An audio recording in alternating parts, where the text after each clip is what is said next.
एक घने और खूबसूरत जंगल में रानू चिड़िया रहती थी। आज रानू के घर में खुशियों का ठिकाना नहीं था, क्योंकि उसके 7 अंडों से 7 नन्हे और प्यारे बच्चे निकले थे। रानू अपनी इस खुशी को सबके साथ बांटना चाहती थी, इसलिए वो मिठाई का डिब्बा लेकर अपने पड़ोसन गोरी कौवी और कालू कौवे के घर पहुंची। गोरी बहन, कालू भाई, देखो मेरे 7 अंडों से 7 प्यारे प्यारे बच्चे निकले हैं। लो मिठाई खाओ और मुंह मीठा करो। आज मैं बहुत खुश हूँ, पूरे जंगल में मिठाई बांटूंगी। गोरी कौवी गुस्से में मिठाई का डिब्बा हाथ से मारकर गिरा देती है। ले जाओ अपनी ये मिठाई और भाग जाओ यहाँ से। बड़े आए मुंह मीठा कराने। तेरे ये 7 बच्चे जब बड़े होंगे तो इस जंगल का सारा दाना पानी अकेले ही चट कर जाएंगे, तब हम कहाँ जाएंगे? हाँ, गौरी ठीक कह रही है। जब ये बड़े होंगे तो जंगल के हर पेड़ पर सिर्फ तेरे ही बच्चों के घोंसले होंगे।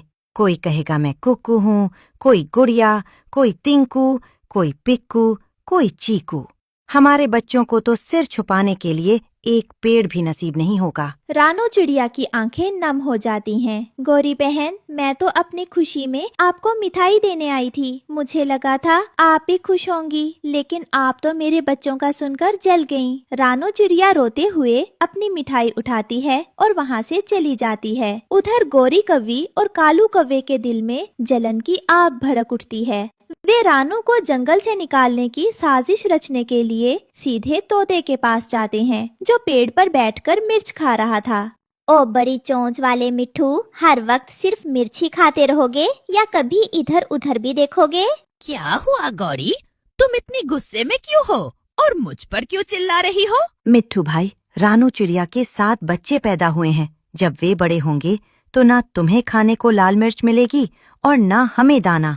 वे सब कुछ खा जाएंगे और भूत बनकर पूरे जंगल में घूमेंगे। हमें तो पेड़ पर बैठने की जगह भी नहीं मिलेगी। कालू भाई, बात तो तुम्हारी ठीक है।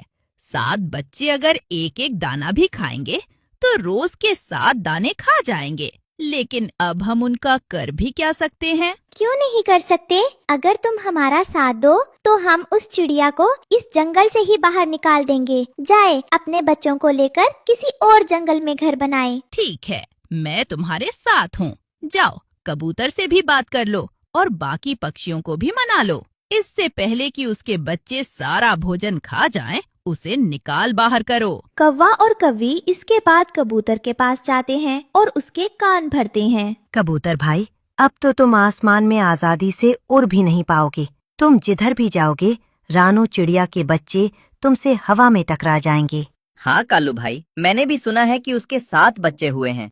अब तो जिधर देखो रानू के बच्चे ही नजर आएंगे। इसीलिए तो हम कह रहे हैं, हम ये सब अपने लिए नहीं, तुम सबके भले के लिए कर रहे हैं। चलो सब मिलकर उस चिड़िया को जंगल से निकाल देते हैं। ना रहेगी चिड़िया, ना रहेंगे उसके 7 बच्चे। लेकिन गौरी, वो अपने छोटे बच्चों को लेकर जाएगी कहाँ? भार में जाए, हमें क्या। जब हम उसे जंगल से निकाल देंगे तो दाने दाने के बिना एक एक करके उसके 7 बच्चे मर जाएंगे। हमारी जान छूटेगी। दूसरी तरफ इन सब साजिशों से बेखबर रानू चिड़िया अपने घोंसले में अपने 7 बच्चों को लाइन से बिठाकर दाना खिला रही थी। बच्चों की ची ची की आवाज से पूरा घर गूंज रहा था। मेरे प्यारे बच्चों, कल मैं तुम्हारे लिए जंगल से एक बहुत बड़ा मीठा फल लाऊंगी, जिसे तरबूज कहते हैं। वो बाहर से हरा और अंदर से लाल लाल होता है। मम्मा, मैं वो फल जरूर खाऊंगा जो बाहर से हरा और अंदर से लाल होता है। मम्मा,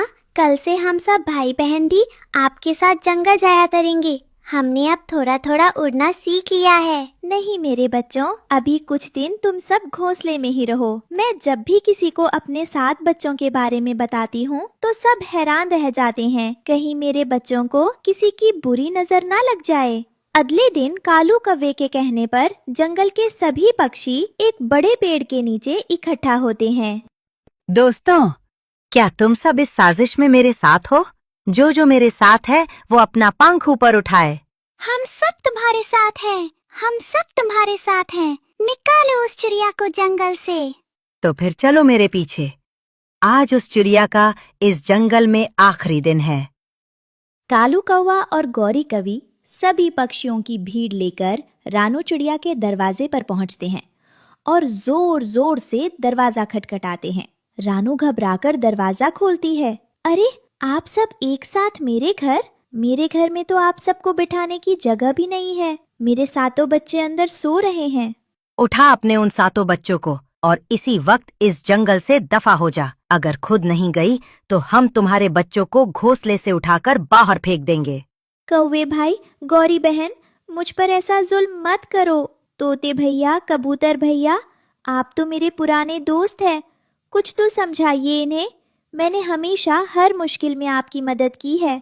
हाँ, एक बार जब मैं बीमार था तो तुम मेरे लिए दाना लाई थी, लेकिन उस एक दाने के बदले मैं तुम्हारे सातों बच्चों को जंगल का सारा भोजन नहीं खाने दे सकता। तुम्हारे बच्चे पूरा जंगल खा जाएंगे, यहाँ तक कि सूखी लकड़ियाँ भी चबा जाएंगे। हाँ रानू, कौवे ने ठीक कहा है। अपने बच्चों को लो और यहाँ से चली जाओ। रानू चिड़िया उड़ते उड़ते एक नए और अनजान जंगल में पहुंच जाती है। रात हो चुकी थी और उनके पास कोई घर नहीं था। वो अपने सातों बच्चों को लेकर एक पेड़ की डाल पर बैठ जाती है और रोते रोते रात काटती है। अगले दिन सुबह होते ही रानू चिड़िया उठती है।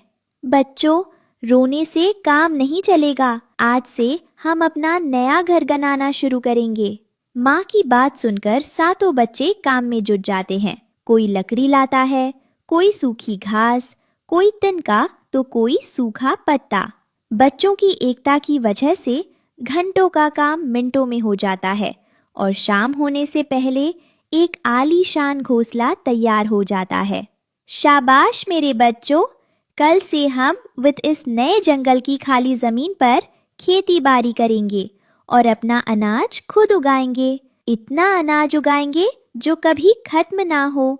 रानू चिड़िया और उसके बच्चे वैसा ही करते हैं। वे रोज जमीन को समतल करते, मेहनत करते और अनाज के बीज बोते। वक्त गुजरता गया और बच्चों की मेहनत रंग लाने लगी।